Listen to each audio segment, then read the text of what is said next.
It's J. Marie. J. Marie. J. Marie. It's J. Marie. Relational rents. J. Marie. Relational rents. J. Marie. Relational rents. J. Marie. It's J. Marie. Relational rents. J. Marie. Relational. J. Marie. Relational. J. Marie. It's J. Marie. Relational rants. A bitty bitty bamba. A bitty bitty bamba. A bitty bamba. A bitty bamba. Y'all should really see how I get prepared behind the scenes to record. So that's what I started to do. We're seeing Selena. I don't know, it just came to me. But anyway, hey y'all, hey. I'm back. Like I never left. And I say that 'cause I'll be gone for a little bit, but I'm always gonna come back. This is Relational Rants. I'm J. Marie Unmuted. And welcome. I hope y'all like checking me out again. I hope I have some returning guest members, something. Haters, so I'll take it all. Okay. Anyway, I have been, I don't know, I've been living. I've been alive. I've been working out a lot. I've been in the gym. That's really what I've been doing because right now, everything's kind of devoted to that. And so I spend most of my days getting ready to go to the gym. And that's a workout in itself. So that's kind of where I've been. I've been busy, and I think March was always a very busy month for me. I'm not sure. March through the beginning of April, it's just always really, really busy for me. Hopefully things are slowing down a little bit, but we're getting into spring. If you're from Chicago, you know that we only get 66 days of summer, basically, roughly. Maybe 75 on a good season. Okay. And you have to cram everything that you're going to remotely try to do into a really compressed time. And so I feel like I'm resting up for the upcoming summer season. So we'll see what gets cracking.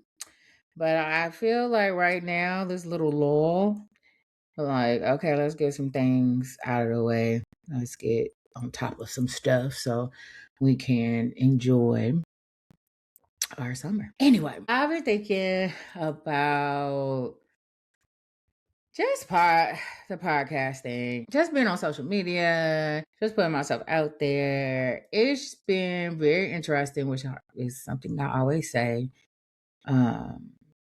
Just an interesting process and the way that you think about things, how you see things. I decided to do the podcast because I wanted to do it for a long time. Back in the day, I kind of wanted to have a talk show. I mean, I wasn't like sold on that idea, but I thought it would be cool. Which is probably why I'm a therapist. It's weird because you post stuff on these like different platforms, and each platform has in essence like a different personality. Different things pop on Instagram versus YouTube versus TikTok. I have my podcast on Spotify. Things automatically post to Facebook. I just creeped into Twitter or X. Nobody calls it X, but I just got on there like a few weeks ago. That's been really interesting. And Threads, I don't know. Threads is just a whole nother thing that I just feel like it's too much going on here, and it's cumbersome. That's how I would describe Threads. Okay. Twitter is like the cool kids who they like the mean girls of the social media world. On TikTok, I don't know. They like I'm not really sure. Everything's all over the place. But they all have their different personalities and different things hit. And you spend time in these various worlds of social media. Because I have my podcast on Spotify, then it's linked to other places, platforms that you can watch a podcast. I don't know who is consuming my stuff. So when you go on to Spotify, every now and again, like when I go post an episode, then I see all my analytics and things like that. And let me say something. My analytics are not popping, but they are a marker to see my growth, my reach, what people are interested in, or the little snapshot of the people that are kind of checking me out.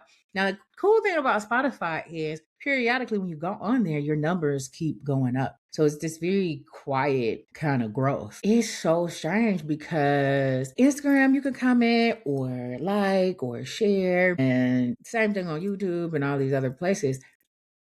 But Spotify just is kind of this thing that just generates kind of on its own. And so, because people are not like, I don't know a lot of people who, I mean, I'm not getting a whole lot of engagement yet anyway, but you have a kind of a sense almost around who could be consuming your stuff on like Instagram. I know a big population of the people or portion of the people that are looking at my stuff or engaging in some type of capacity are likely people I know.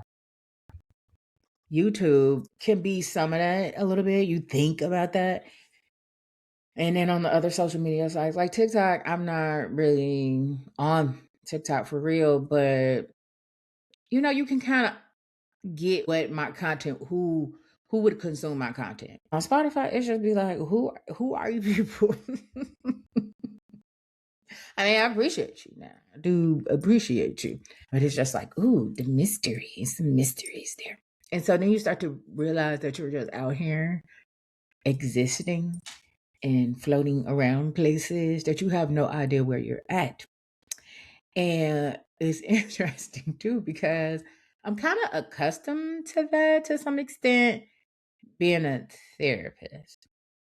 Because as a therapist, people tend to essentially take you along for the ride. A lot of times my clients are telling me when they're thinking of me. Like, and it'd be in the strangest of places. They'd be like, I was in the Uber with this guy I went on a date with, and we were talking about XYZ, and then I was like, oh, Jasmine would whatever. And it's like, oh wow, you get kind of transposed into the elements of their life, right? You become an entity in their life. Okay, your mom know about me, your best friend, or they'll get on a call and they'll say, oh yeah, I told my friends, like, I couldn't wait to tell Jasmine. Wait till I tell Jasmine about this. Oh wow, I exist in your social circle in some type of way, right? Not really me being there. When you start to think about how many places, and I think this is something what they mean about how time is this construct, and that there's always a kind of multiple timelines going at any given time. Timelines at any given time.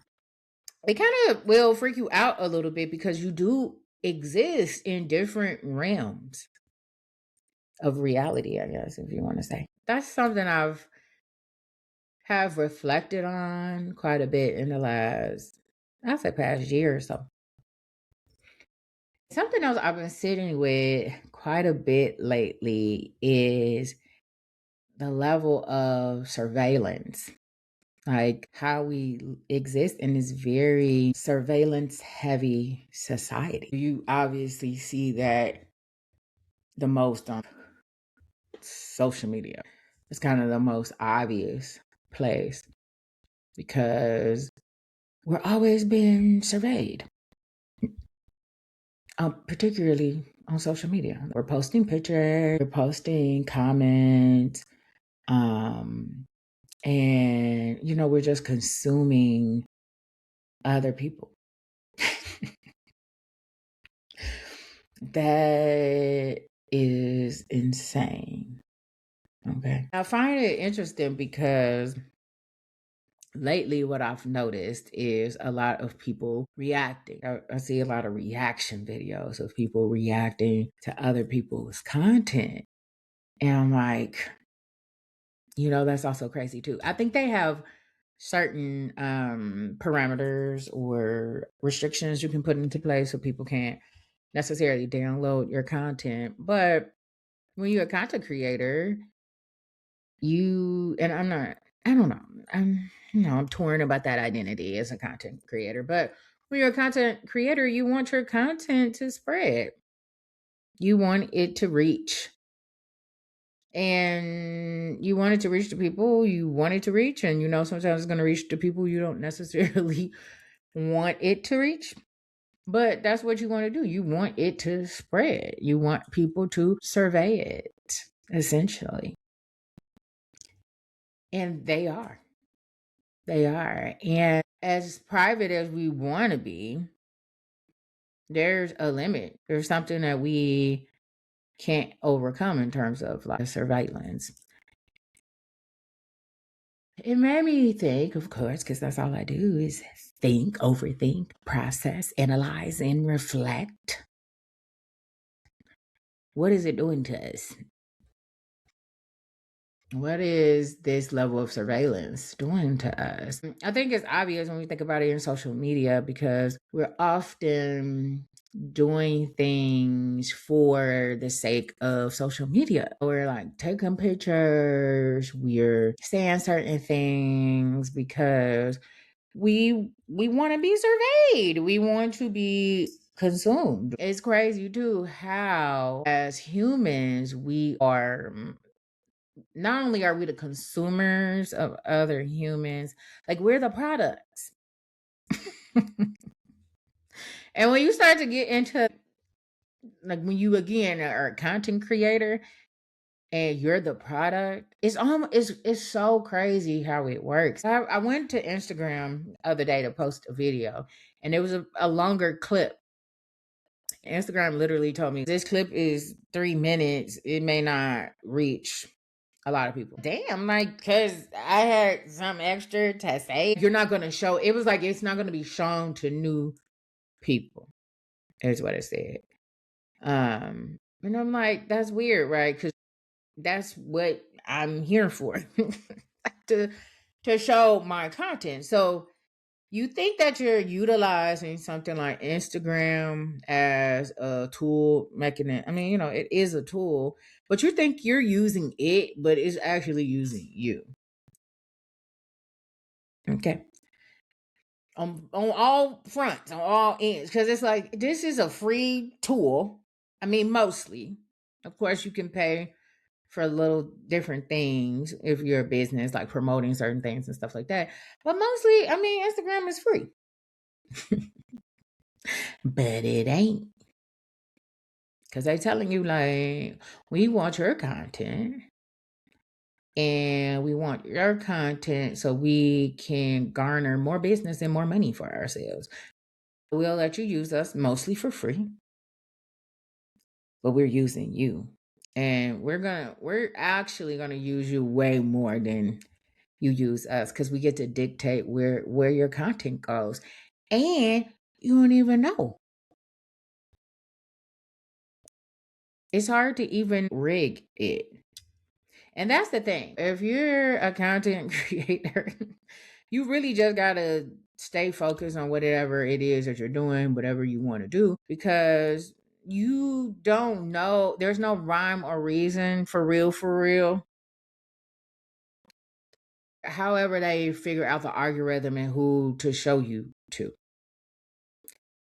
I peeped this too with X or Twitter when I first got on here. I tweet in a particular way because I'm not just tweeting, I'm tweeting my random thoughts. I have plenty of them, but I usually tweet in a very structured way in a sense. I'm usually illustrating like a concept in how I tweet.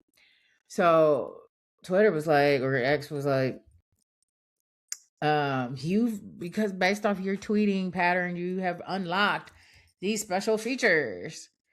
Literally the next day, they were like, "We flagged your account because we don't know you might be a bot." They literally let my shit down. Like, you got to prove that you're a human because I guess they have all these like follower meals and how you can generate all of this stuff. I haven't even gotten into the dark side of that type of content creation. But anyway, I just think it's crazy how we are actually the product and the consumers of social media. And I guess, I mean, in a lot of other ways, probably some other ways we're the product and the consumer. We're constantly recording things. I am. I'm constantly recording a lot of my comings and goings, particularly like my gym workouts and stuff like that when I'm at the gym. And you capture people. You can't even avoid it. You capture people and they not giving you permission to be in your video. Then it made me think about who videos am I in the background of? Who pictures am I in the background of that I have no idea who y'all are? Y'all don't know me. The other day, I spent an extensive amount of time cropping some people out of a picture that I took. We're not together. We're not together. So it just gets weird. It gets weird. And the trends, like how things unfold on social media and the trends, the talking pieces, and then how they really generate your algorithm. Oh God. I don't know. I feel like all of them, Instagram is probably the best. And when I say best, I'm not saying it from the standpoint of good. I'm just saying thorough. The way that they cultivate your algorithm.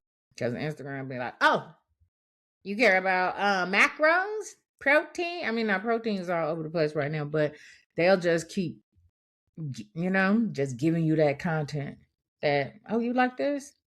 Oh, narcissistic person. Boom, boom, boom, boom.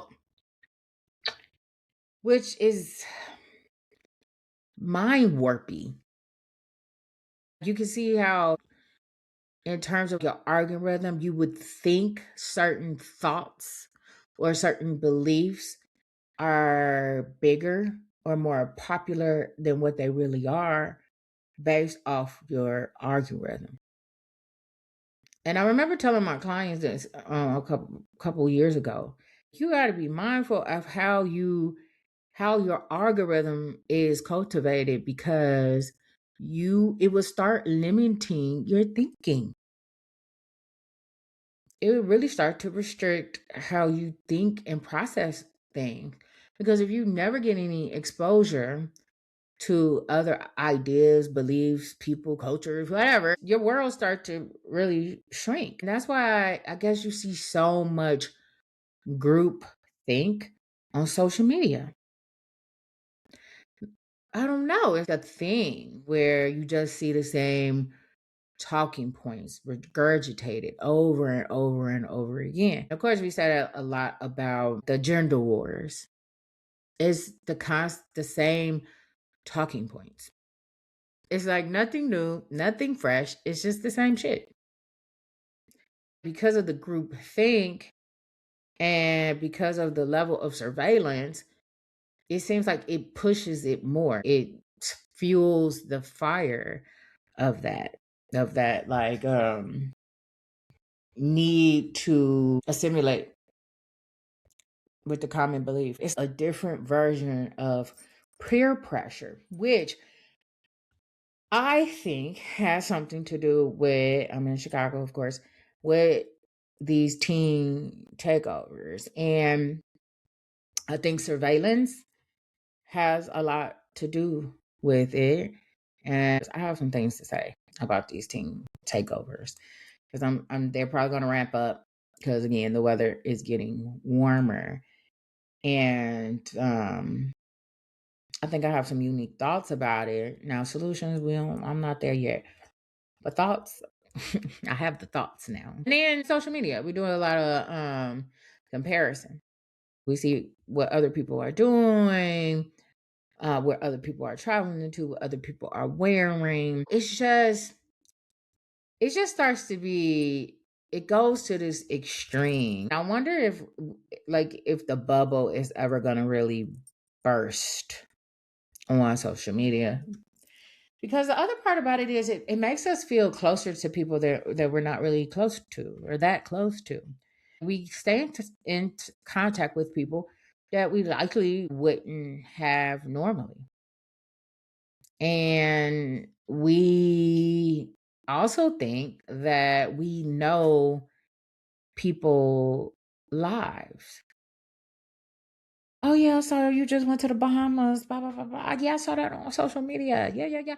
It's actually impacting how we connect in person too, because I can't just offer and tell you about my trip to Bahamas because you already seen it, and for some reason you know everything, or you think you do, or at least you feel like you know enough to not want to know more,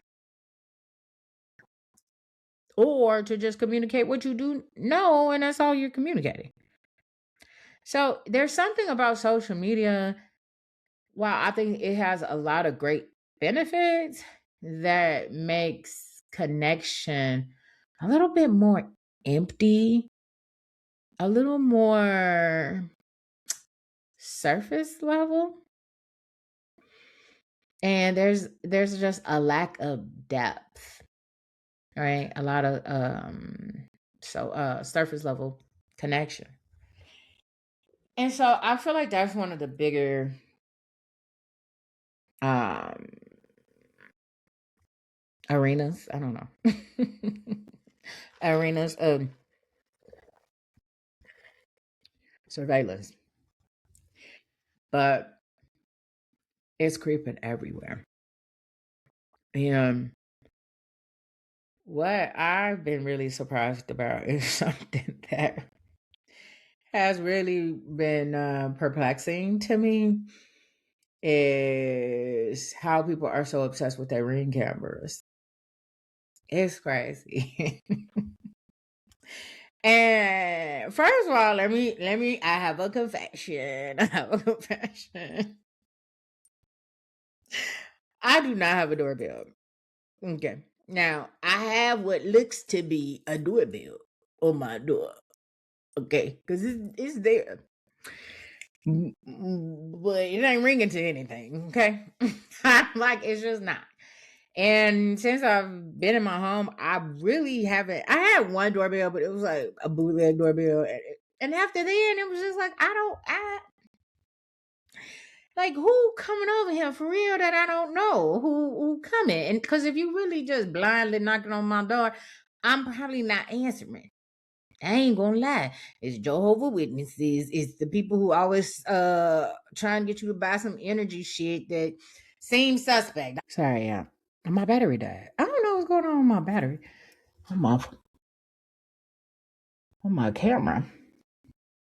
That's kind of weird. Because why is you tripping? I don't even know what I was talking about. I was talking about my doorbell. Okay, so it's either Jehovah Witnesses or people, yeah, selling them energy plans. Like, oh, you can lock in your rate for this energy, gas, whatever y'all have, or something else I don't care about. Oh, we saw you had, I don't know, a crack in your concrete over here. I don't. Okay. And most of my friends also know I don't enjoy people just popping up at my house. So I don't have a doorbell. But I don't want one now because I've seen how crazy people get over these ring cameras. People are constantly checking their ring camera now. They get all types of alerts.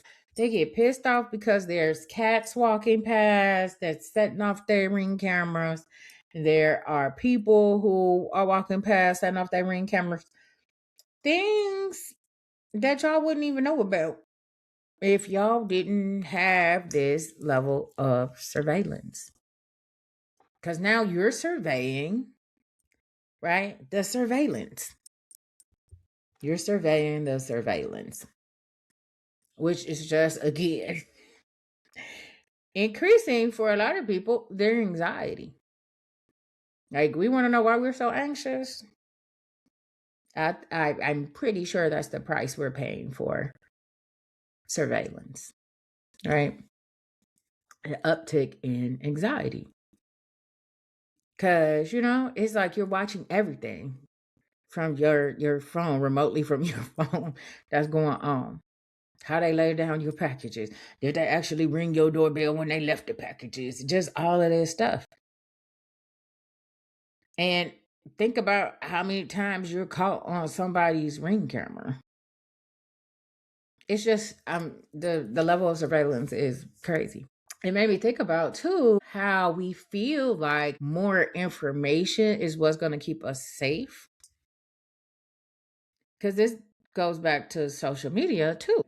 Just this influx of information all the time. And a lot of times it's negative because we're just kind of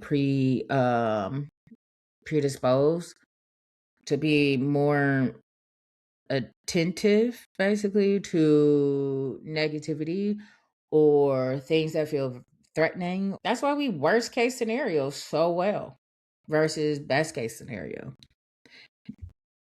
You see it even in terms of the consumption of news media, of the gossip sites, even regular news. Anytime there's some type of drama going on in the world, people are scouring constantly, refreshing their feeds, looking everywhere for content related to whatever new, crisis that we're in.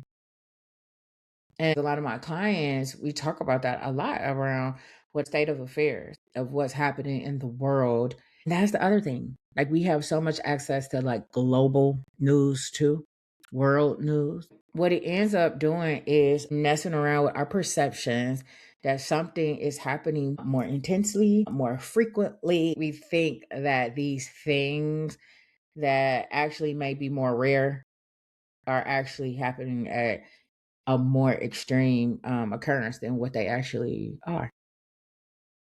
In the past, the work that you would have to go do to find out news about other countries' politics, other countries' social problems and crises.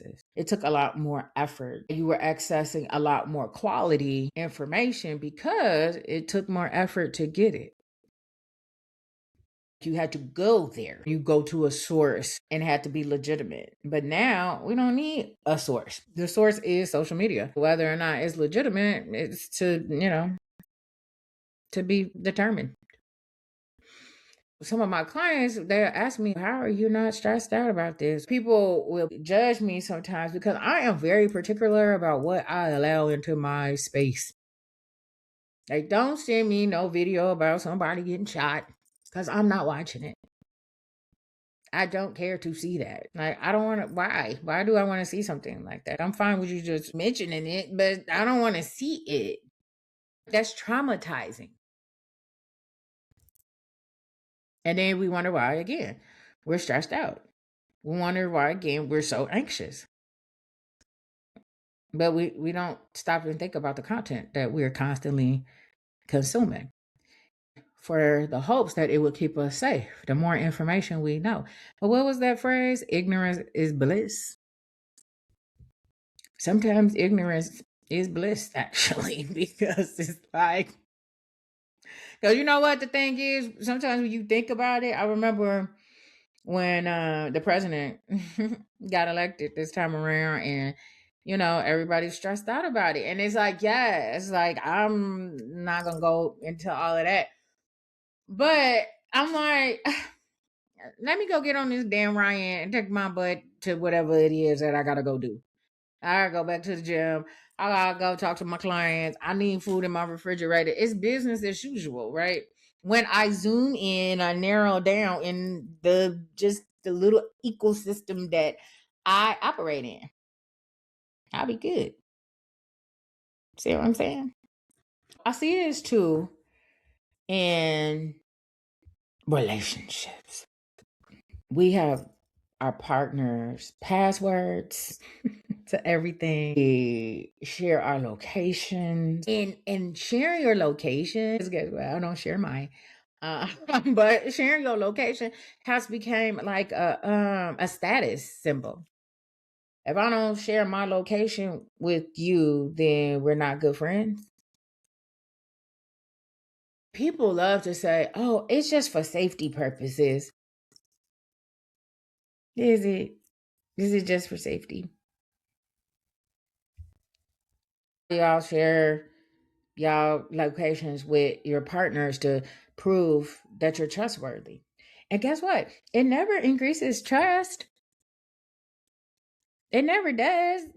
Because you're doing what? Surveying. Well, why would he go here? Usually he would be home and he'll take this route, but he took this route. You watching your daughter. Why is she out at night again? Why is she back at this bar? Where was you at last night? I checked your location. I saw you was on 63rd and something, something, something. So y'all still don't trust anybody anymore. So I don't understand why we actually sharing locations unless it's like, you know what I'm saying, for logistical reasons. But usually it's not. It's just that you want to have access to me. And people want way too much access. This is why you can't even like people can't even separate work anymore. You work all day. Because guess what? You got to be accessible. Y'all scrambling around responding to your manager at 8:30 at night, 10:30 at night. Waking up 6 o'clock in the morning. Respond. I wish I would respond to your email 6 o'clock in the morning. And if I do respond to your email at 6 o'clock in the morning, I'm probably going to schedule it so you don't know I'm responding to your email at 6 o'clock in the morning because I don't need you to know that. Because I don't want you to know that that's okay. That I'm going to be available for you at 6 o'clock in the morning whenever you feel like communicating with me. No.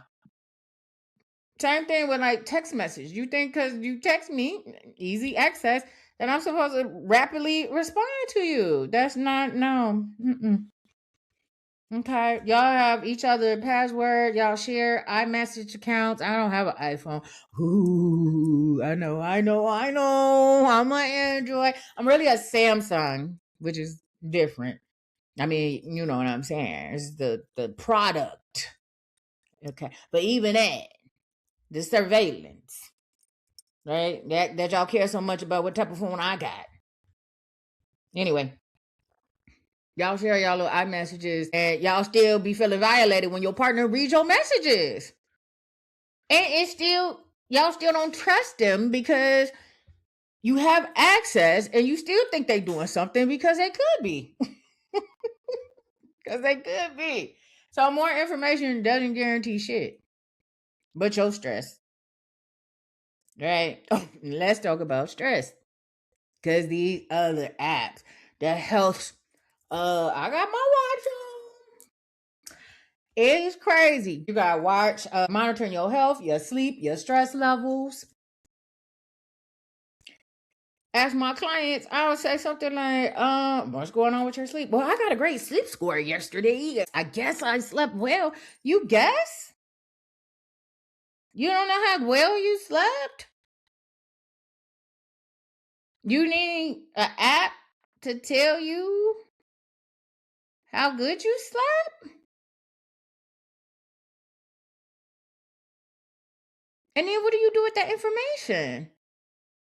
You just gonna rely on the app to tell you again that you slept well, or when it has to tell you stress. App tells you stressed. You don't even know if you're stressed or not, but the app is telling you that you're stressed. And then what? Oh, you're stressed. Your heartbeat elevated for no reason, and then you start panicking, and then guess what? You done worried yourself into a panic attack based off your watch telling you that you stressed. And I'm not saying I'm anti any of these things, and anti the watch health apps monitoring or anything like that. I'm not saying I'm anti, but what I am saying is, what is it actually doing to your health when you're that stressed out all the time by the overwhelming amount of information that you're taking in all the time? And then the problem is you never integrate any of it. You never figure out what made your sleep really good that night when you got that good sleep score. because you're just going to rely on the app to tell you when you had good sleep, not how to replicate having good sleep. What makes it good for you? Because it's just about now. Oh, you got an 84 sleep score. Oh, great. What does that mean? Okay. I'm just saying it's not helping. It's not helping. It's not increasing your trust with your partner. You still don't trust them. When they read your shared messages, you still don't trust your partner anymore. We have an increasing amount of anxiety because we love surveillance. And so I'm really trying to challenge people to relinquish some of their surveillance or really reflect on how is it impacting you for real. Like, are you more anxious about some of the information you have access to? Do you find yourself responding to every notification, every alert? I can't even have my phone on really any type of sound. I'm overwhelmed by the amount of notifications that I see. I couldn't imagine going into all of them. Now I have a problem. I am extreme in the other way. I ain't gonna lie. So I'll just be like, ooh, all these notifications. Won't check any of them. I just get overwhelmed. I'm like, all right, oh, my phone. Am I in my phone vibrating? Let me have my phone on vibrate. I'll be like, who the hell is calling me? I'll be so upset and irritated about it. So I understand that I'm not of the normal population, but you know what I'm saying? I don't be stressed out. Or at least around things I don't have to be stressed out about.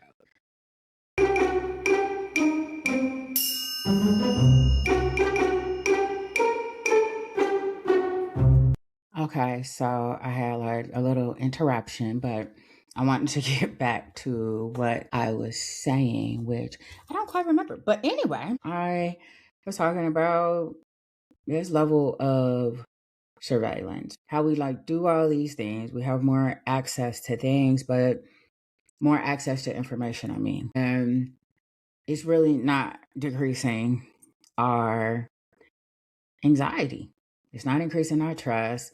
It's not increasing feelings of safety for us. I was really wanting to challenge people to think about that, reflect on those things of, is this giving me the payoff that I think that it is? How is this actually affecting my regulation, how I feel, how I'm interacting in my relationships with others? Is it really increasing your ability to control what you actually don't have control over? What would it mean to take a step back from all the surveillance that we have? We have this access to things. We no longer have any privacy. Not for real. I think that's part of the reason why you see a lot of the group thing. People are not acting in a very authentic, no, an authentic. But people are not acting in authentic ways because we are always so concerned that we're going to be found out. We're going to be exposed. All right, we're going to get caught up. Okay. And so we're always kind of like scanning. We're scanning. And that's honestly hypervigilance. Okay. We're constantly scanning. And hypervigilance and anxiety, those are two different things. Because hypervigilance is about the threat detection. When you have threat detection going on all the time, in the form of a ring camera, in the form of social media, in the form of access to locations and passwords, you're scanning for threats everywhere. And again, if threats are everywhere, of course, we're going to be anxious. Of course, we're going to always be worried. Of course, we're going to be high strung. Of course, we're going to be irritable. Of course, we're going to be angry. Of course, we're not going to be able to concentrate. And we're not going to feel good. I just want you to think about your access to information. Is there some boundaries that you want to put around that? Access to who you are as a person. Okay. Some people don't deserve as much access to you. And you don't have to offer people access just so they can feel okay. This is how we keep thinking that our external environment, in a sense, right? Because it has a factor, but we keep thinking our external environment, if we can control that, we can control the discomfort and the unease that we feel on the inside. And I'm here to tell you that's probably not going to happen. Okay. Anyway, I had to come in and I wanted to end it. I might not have ended it the way that I wanted to end it, but it got ended. Okay. And that's a win in my book. That's a win. And we taking all the wins around here that we can get. And I think I'm going to continue this conversation. I hope so. Um, because I do want to talk about how surveillance is affecting our teenagers, because I think that's a big piece too of what's been going on with the takeovers in Chicago. And I guess really across the country. I want to talk about that in a moment. But other than that, I'm J. Marie, unmuted, and this is Relational Rants. I'll just be ranting relationally, okay? I hope you're relating to me and I'm relating to you. Please click, share, subscribe, okay? Follow me on Instagram at J. Marie Unmuted. I'm on TikTok at J. Marie Unmuted. Just started my X, okay, at Relational Rants, or J. Marie Unmuted at Relational Rants. IG. I think I said that already. So YouTube, find me, my podcast, Spotify, Apple Podcast, really anywhere you find your podcast. Check it out. Leave me some comments. Engage. I really want to hear from you guys. And yeah, I appreciate you. You know, I hear you. I see you. I feel you. And appreciate you again being here with me. And until next time, I am is out. It's J. Marie, Relational Rants.